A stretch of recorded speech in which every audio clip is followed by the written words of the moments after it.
பேராசா, எங்களுடைய வழிகாட்டி மாவீரர் பசுபதி பாண்டியனின் வாழ்வும் வரலாறும் என்கிற ஒரு சிறப்பு வாய்ந்த தலைப்பில் தமிழர் மீட்பு களம் இந்த மேட்டுப்பட்டி கிராமத்தில் மாபெரும் பொதுக்கூட்டத்தை முன்னெடுத்ததற்காக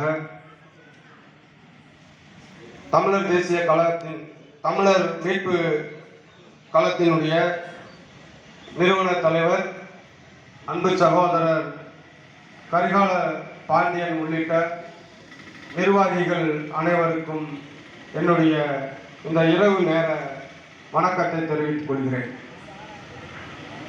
இந்த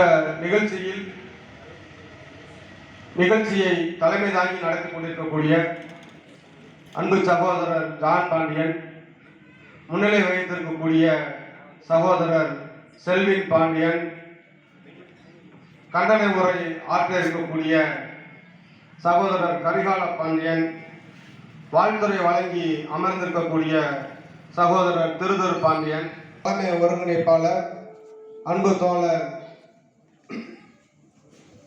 நெல்லை தமிழ்மாறன், முற்போக்கு தமிழ் தேசிய கட்சியினுடைய நிறுவன தலைவர் அன்பு தம்பி முத்து பாண்டியன், என்னோடு வருகை தந்திருக்கக்கூடிய தமிழர் தேசிய கழகத்தினுடைய மேற்கு மாவட்ட நிர்வாகிகள் அன்பு அண்ணன் தர்மராஜ், அழகர், அஜித், மொழிச்செல்வம், பாலா உள்ளிட்ட இங்கே திரளாக கூடியிருக்கக்கூடிய அத்துணை சகோதர சகோதரிகளுக்கும் இந்த இரவு நேர வணக்கத்தை தெரிவித்துக் கொள்கிறேன். உள்ளபடியே எனக்கு ஒரு மகிழ்ச்சியான விஷயம் என்னவென்றால், நாம் எடுக்கக்கூடிய நிகழ்ச்சிகள் எல்லாம் நகர்ப்புறங்களை மையமாக வைத்து நடத்தி வருகின்றோம். கரிகாலன் அவர்கள் சமீப காலமாக அவர் நடத்துகின்ற பொதுக்கூட்டம் கிராமப்புறங்களை மையமாக வைத்து கிராமத்தில் நம்மளுடைய அரசியலை செயல்பாட்டை நகர்த்த வேண்டும், கொண்டு சேர்க்க வேண்டும் என்கிற எண்ணத்தில் இது இரண்டாவது கூட்டமாக இங்கே நடத்தி இருக்கின்றார். மாவீரர் பசுபதி பாண்டியன் அவர்களை நாம் தமிழ் தேசிய முதன்மை போராளி என்று அடையாளமிட்டு அழைக்கிறோம். இங்கே தமிழ் தேசியம் என்றால் என்ன என்பது பற்றி நாம் தெரிந்து கொள்ள வேண்டும். ஏனென்று சொன்னால், அவருடைய வாழ்வு வரலாறு என்பது அந்த தமிழ் தேசிய அரசியலோடு பின்னி பிணைந்தது, இரண்டர கலந்தது. அதே போல இன்றைக்கு நடிகர் விஜய் அவர்கள் தமிழக வெற்றி கழகம் என்கின்ற ஒரு அரசியல் இயக்கத்தை துவங்கி தமிழ்நாட்டு அரசியல் களத்திற்குள்ளே வந்திருக்கின்றார். அவர் முன்வைத்த முக்கியமான விஷயம், திராவிடமும் தமிழ் தேசியமும் இரண்டு கண்கள் என்று அவர் நடத்திய மாநாட்டிலே பிரகடனப்படுத்தினார். இங்கே திராவிடமும் தமிழ் தேசியமும் இரண்டு கண்கள் என்று சொன்னால், ஒரு கண்ணை எப்படி குத்தும் என்கின்ற கேள்வி நமக்கு எழுகின்றது. அது மட்டுமல்ல, திராவிடமும் தமிழ் தேசியமும் ஒன்று என்று சொன்னால், நம்மளுடைய தலைவர் மாவீரன் பசுபதி பாண்டியன் அவர்கள் ஏன் தமிழ் தேசியத்தை மட்டும் உயர்த்தி பிடித்தார் என்கின்ற கேள்வி நமக்கு எழுகின்றது. ஆக இங்க திராவிடம் என்றால் என்ன என்று தெரிந்து கொண்டு, தமிழ் தேசியத்தை ஏன் நம்மளுடைய தலைவர் முன்னெடுத்தார் என்பதை தெரிந்து கொண்டால்தான் இன்றைக்கு நாம் எந்த அரசியல் திசை வழியில் பயணிக்க வேண்டும் என்பதை நாம் முடிவு செய்ய முடியும். இன்றைக்கு திராவிடம் என்று நம்மளுடைய தமிழ்நாட்டினுடைய முதல்வர் ஒவ்வொரு நிகழ்ச்சியிலையும் கூவிக்கொண்டு வருகிறார். ஆனால் அவரை நிறுத்தி திராவிடத்திற்கு விளக்கத்தை சொல்லுங்கள் என்று சொன்னால் அவரால் சொல்ல முடியாது. அவரால் மட்டுமல்ல, அவருடைய தகப்பனார் கருணாநிதியால் கூட சொல்ல முடியாது. திராவிடம் என்பது ஏறத்தாழ கிறிஸ்து பிறப்புக்கு பின் 450களில் சமணர்களால் உருவாக்கப்பட்டது. தமிழ சங்கம் என்று ஒரு சங்கத்தை உருவாக்கினார்கள். அதன் பிறகு சைவ வைணவ எழுச்சியின் போது திருஞான சம்பந்தரை திராவிட சிசு என்று அழைத்தார்கள்.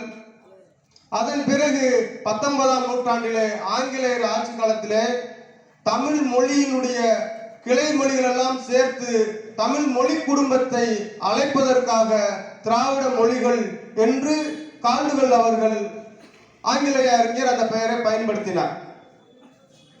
கால்டுவெல் பயன்படுத்தினது மொழிகளை வகைப்படுத்துவதற்காக, ஒரு அடையாளத்திற்காக திராவிட மொழிகள் என்று ஒப்பிட்டார். ஏனென்று சொன்னால் வட இந்தியாவிலே சமஸ்கிருதத்தோடு கலந்து வேறு சில மொழிகள் இருக்கின்ற காரணத்தினால் அவற்றிலிருந்து தனித்து இயங்கக்கூடிய தமிழ் மொழியையும் அதனுடைய கிளை மொழிகளையும் திராவிடம் என்று அடையாளப்படுத்தினார். ஆனால் திராவிட சிசு என்று திருஞான சம்பந்தரை அடையாளப்படுத்துகின்ற பொழுது அவர் தென்னிந்திய பகுதியை சேர்ந்தவர் என்கின்ற அடிப்படையில் அவர்கள் அடையாளப்படுத்துகிறார்கள்.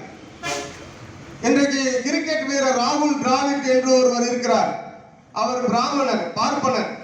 அவர் எப்படி திராவிடம் என்கிற அடையாளத்தை தன்னுடைய பெயருக்கு பின்னால் சேர்த்திருக்கிறார்? அவர் திராவிட இனத்தை சேர்ந்தவர் என்றால் அவர் சேர்த்திருக்கலாம். ஆனால் அவர் பார்ப்பனர், ஆரியர். அவர் எப்படி திராவிடம் என்பதை சேர்த்தார்? அது அந்த நிலப்பகுதியை, தென்பகுதியை குறிப்பதற்காக ஆரியர்களால் எழுதப்பட்ட பயன்படுத்தப்பட்ட ஒரு வார்த்தை. ஆங்கிலேயர்களும் அதையே பின்பற்றினார்கள்.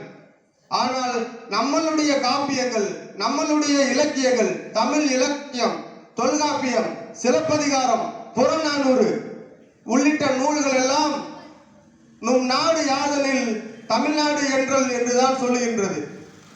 தென்குமரி வடவேங்கிடம் ஆயிரம் நல் கூறும் தமிழ் உலகம் என்றுதான் சொல்கின்றது.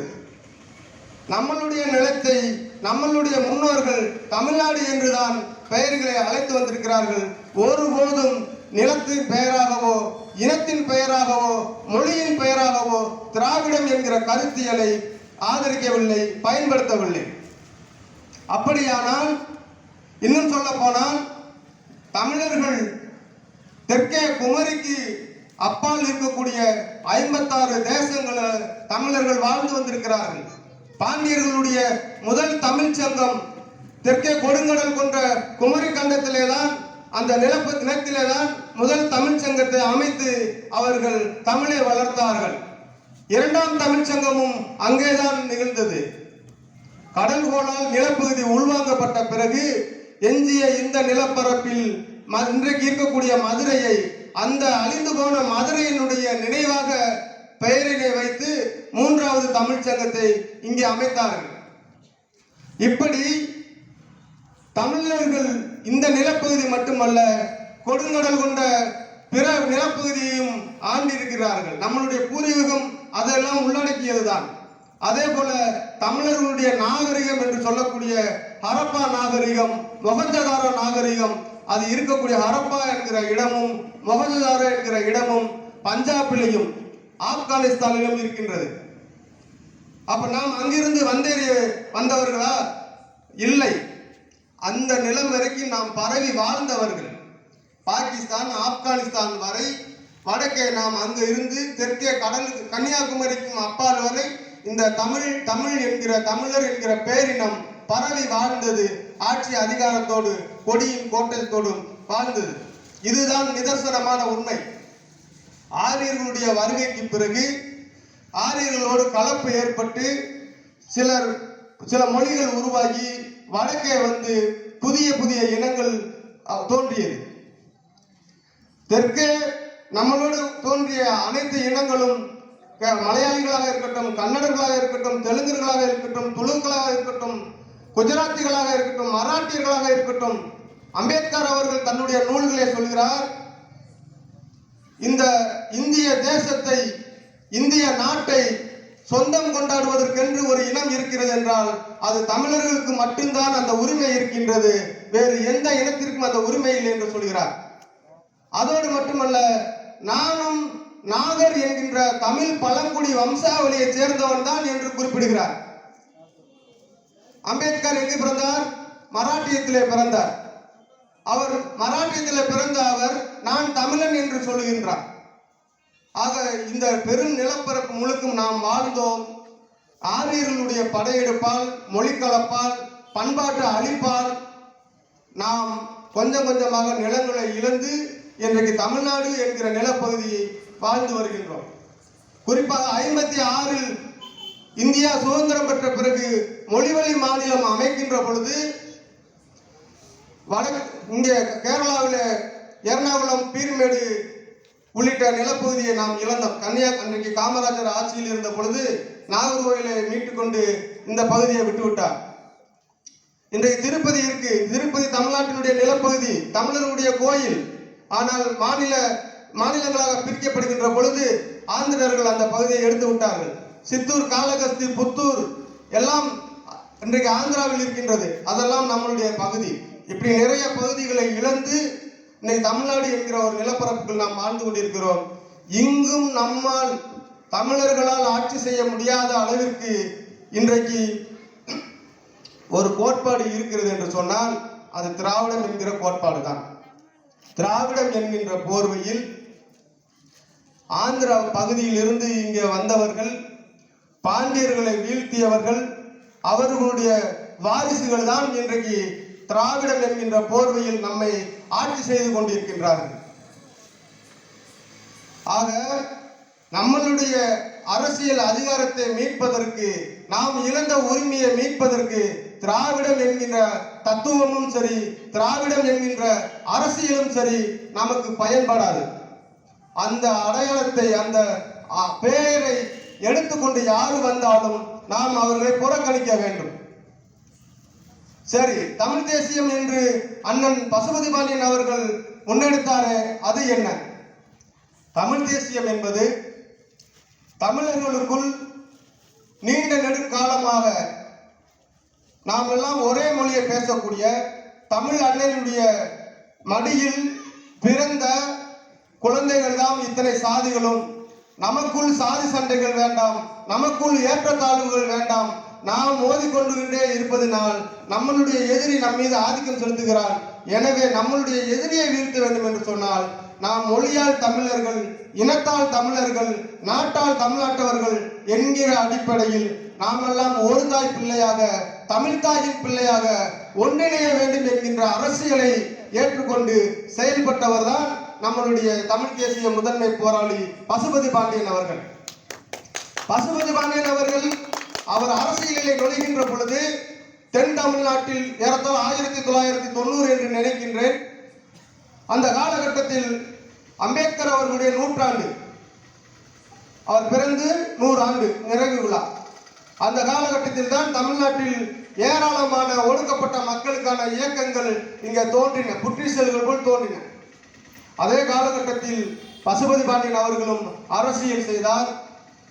கிட்டத்தட்ட இன்றைக்கு அவருடைய மரணத்திற்கு காரணமான முதல் சம்பவம் தூத்துக்குடியிலே புல்லாவெளி கிராமத்திலே தொடங்கியது. சகோதரர்களே, பசுபதி பாண்டியன் அவர்கள் படுகொலை செய்யப்பட்டதற்கான காரணம் சுபாஷ் பண்ணையார் குடும்பத்தினுடைய, சுபாஷ் பண்ணையாருடைய தந்தையை, அவருடைய தாத்தாவை படுகொலை செய்தார் என்பதற்காகத்தான் அவர் படுகொலை செய்யப்பட்டார். சுபாஷ் பண்ணையாருடைய தந்தையும் சரி, அவருடைய தாத்தாவும் சரி, ஏன் படுகொலை நடந்தது, ஏன் படுகொலை செய்தார் என்கின்ற விஷயத்தை நாம் உள்ளே சென்று பார்த்தால், தூத்துக்குடியிலே இருக்கக்கூடிய உப்பளத்தினுடைய உப்பள நிலங்கள் அனைத்தும் பெரும்பாலும் அவர்கள் கையில் இருந்து ஒரு பண்ணையராக இருந்து நிர்வாகம் செய்து வருகிறார்கள். அந்த உப்பளத்திலே தொழிலாளர்களாக சில தேவேந்திரகுல வேளாளர்கள் உள்ளிட்ட பல சமூகங்கள் அங்கே பணி செய்து வருகிறார்கள். அவர்களுடைய நியாயமான உரிமையை கேட்டு போராடி கொண்டிருக்கின்ற பொழுது ஒடுக்கப்பட்ட அந்த உப்பள தொழிலாளர்களின் சார்பாக பேச்சுவார்த்தைக்கு பசுபதி பாண்டியன் அவர்கள் தலையீடு செய்தார். அந்த பேச்சுவார்த்தை தோல்வியில் முடிந்து அது தனிப்பட்ட பகையாக மாறி அது கொலையில் முடிந்தது. அவர் கொலை செய்தால் அந்த கொலையை நாம் நியாயப்படுத்தவில்லை, அது வேறு விஷயம். ஆனால் அந்த கொலை என்பது பசுபதி பாண்டியனுடைய சுயநலத்திற்காகவோ குடும்ப நலத்திற்காகவோ நடக்கவில்லை. தொழிலாளர்களின் உரிமை மீட்புக்காக நடந்தது. 1968ஆம் ஆண்டு கீழவெண்மணியில் கோபாலகிருஷ்ண நாயுடு என்கிற ஒரு